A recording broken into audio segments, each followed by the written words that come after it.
আজকে পঞ্চম দিন, 90 ওভার খেলা আছে, হাতে মাত্র 7টা উইকেট ভারতের কাছে। খেলাটা ড্রয়ের মুখে চলে যাচ্ছে।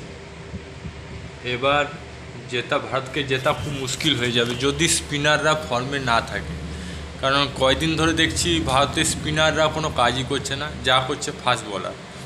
তো আজকে আশা করি ভারতের স্পিনাররা যাতে জাগ্রত হয়, কারণ ভারতের স্পিনাররা যদি ভালো বল করে তাহলে ভারত অনায়াসে জিততে পারে।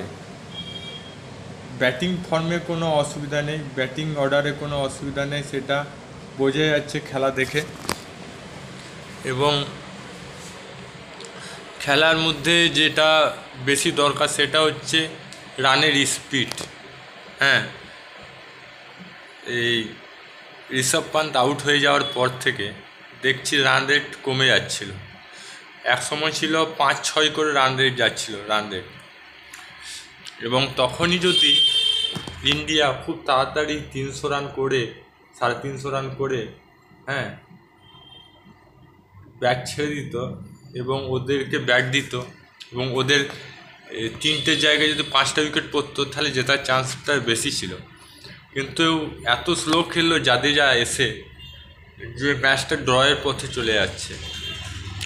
একটাই উপায় আছে, স্পিনার দিকে ফর্মে আসতে হবে। ফাস্ট বলার তো উইকেট পাচ্ছে, স্পিনাররা যদি উইকেট পায় এবং তাড়াতাড়ি উইকেট যদি ফেলে দিতে পারে তাহলে একটা চান্স আছে। না হলে ভারত এত কষ্ট করে খেলেও 600 টার্গেট দেওয়ার কি দরকার ছিল? 550 টার্গেট দিলেই তো পারত। দেখা যাক, যা করেছে ভালোই করেছে।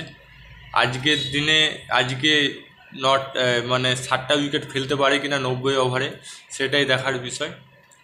আমার তো মতামত এটা যে ঋষভ পান্ত একটু বেশি বাড়াবাড়ি করে ফেলেছে, খুব তাড়াহুড়ো করে খেলছিল, মজা ঠাট্টা করে খেলছিল। ঋষভ পান্তকে একটু সিরিয়াস হওয়া উচিত।